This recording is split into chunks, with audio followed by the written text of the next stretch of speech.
à mon colonel Assimi, respect à mon peuple, respect au peuple africain et à bas la CEDEAO, à bas la CEDEAO, à bas la CEDEAO, à bas la CEDEAO.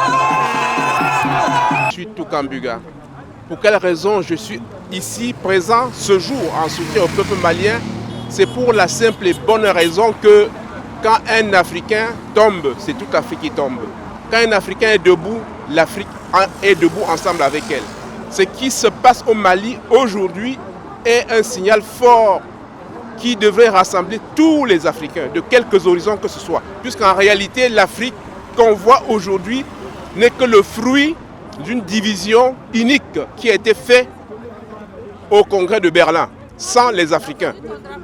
Et aujourd'hui, l'Afrique est en train d'essayer de se remettre debout.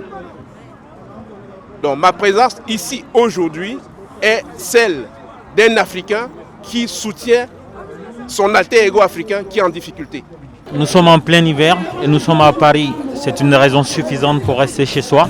Mais les Maliens, accompagnés des autres Africains, ont fait le déplacement ici, aux alentours de l'ambassade du Ghana à Paris, non loin de l'avenue des Champs-Élysées, pour manifester leur soutien à la transition malienne et pour dire non aux sanctions de la CEDEAO.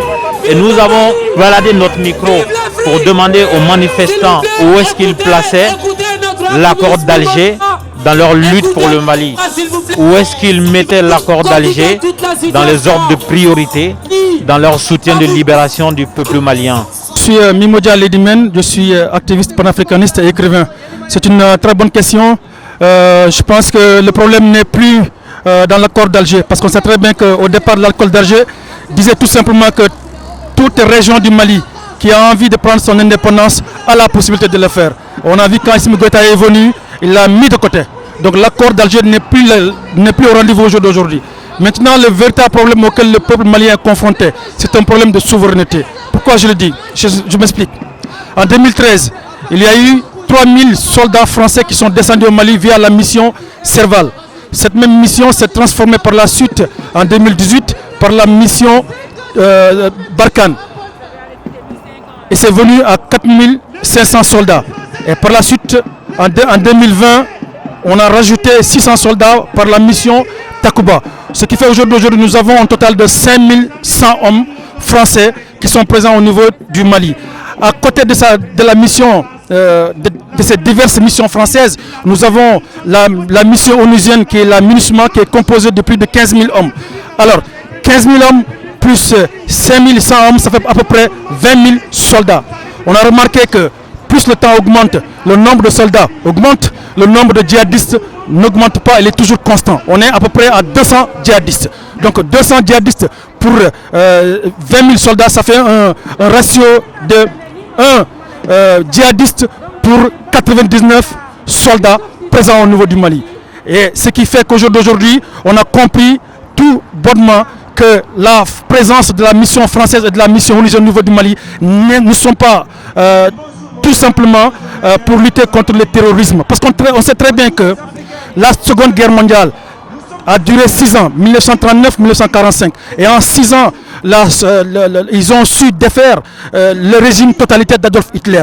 Donc ce qui nous fait conclure que les véritables raisons de la présence de la France et de l'ensemble des missions qui sont au Mali ne sont pas tout simplement dues pour combattre le djihadisme. Ils ont d'autres raisons et ces raisons ne sont tout simplement que liées au fait de l'exploitation des mines d'uranium au niveau d'Arlit, mais également de l'exploitation du sous-sol malien. Ça c'est un. Deuxièmement, ce que j'aimerais dire, la CEDEAO n'est rien d'autre qu'une association de bandes de chefs d'État voyous qui ne sont là que pour se défendre entre eux et pour défendre leurs intérêts. Donc le véritable patron de la CEDEAO est M. Emmanuel Macron. C'est la générale des Amazones. Donc c'est vrai que les accords d'Alger sont très longs.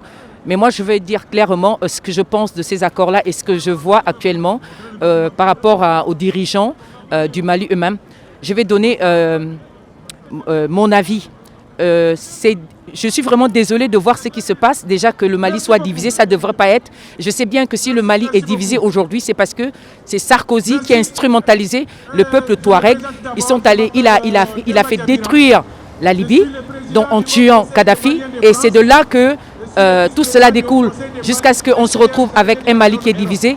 Mais moi, sincèrement, j'aurais bien voulu que le Mali redevienne un État souverain, un État uni.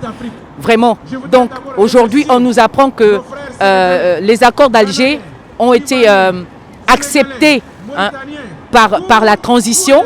Donc vraiment, je suis désolée. Moi, je n'aurais pas voulu que ça se passe comme ça. Sincèrement, j'aurais pas voulu. Moi, je ne suis pas d'accord pour que le Mali soit divisé. Sincèrement. Moi, ces accords-là, ça ne me plaît pas du tout. J'aurais voulu que le Mali soit un et un seul peuple, un et un seul pays. Voilà. Effectivement, je peux dire que toute cette situation est arrivée par cette rébellion qui dure depuis 1960, qui a été traitée plusieurs fois, 4 fois, 5 fois. Il y a eu des accords. À chaque fois, ces accords tombent à l'eau. Et là, il y a eu, le dernier, c'est l'accord d'Alger. L'accord d'Alger, c'est vraiment le couteau à la gorge du Mali et qui fait que tout le monde entier trouve leur intérêt dans cet accord d'Alger. C'est pour cela qu'aujourd'hui, le Mali est oppressé par la CEDEAO, l'UEMOA, par la France, par l'Union européenne, par la communauté internationale. Tout le monde dit l'accord d'Alger, l'accord d'Alger.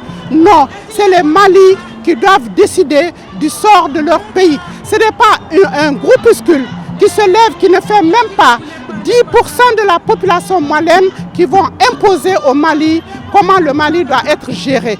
Moi, j'ai fait un appel à tous nos frères de venir à s'asseoir à table pour qu'on discute du sort de notre grand pays, le Mali, et laisser tomber l'accord d'Alger. Il ne peut pas y avoir 2 constitutions dans un pays, parce que l'accord d'Alger au jour d'aujourd'hui, c'est une constitution bis et qui a été d'ailleurs mis en marche il y a à peu près, d'après l'ONU, ça a été mis à 35 à 40% en application. Tout le reste n'a pas pu s'appliquer parce que notre constitution, nous avons refusé de la changer à cause de cela. Donc, j'ai dit l'accord d'Alger est tout simplement caduque et elle doit être mise à la poubelle et que nos frères qui ont pris des armes contre leurs frères, contre leur pays et qui l'ont mis à genoux, l'état dans lequel ils se trouvent aujourd'hui. Heureusement, nous avons la transition. Heureusement, nous avons Assimi Goïta et ses camarades. Heureusement que nous avons Choguel Kokala Maïga et son gouvernement qui aujourd'hui, à travers le M5 RFP, qui est un soulèvement populaire de 2020, qui ont permis au Mali aujourd'hui d'avoir de l'espoir. L'espoir renaît. Nous avons de l'espoir. L'espoir des enfants du Mali. L'espoir de tout un continent renaît à travers le Mali. Donc nous disons à nos frères, l'accord d'Alger, mettons-le à la poubelle et asseyons-nous pour construire notre beau pays. Voilà. Merci beaucoup RP Média de votre combat pour le Mali, de votre engagement, de votre combat pour le Mali et pour l'Afrique. La démocratie ne sera pas rétablie tant que la justice, la liberté, l'équité et l'égalité des Maliens devant la loi ne sera pas rétablie. Bien alors, Assimi Goïta restera au pouvoir, non pas pour 1 an, non pas pour 2 ans, mais pour 10 ans. Vous l'aurez remarqué, l'accord d'Alger mérite à être expliqué à cette vague de soutien qui déferle sur le Mali, en soutien à la transition, en soutien à l'unité du Mali et en soutien à la dignité du Mali. Le mouvement Moudjao, où vous avez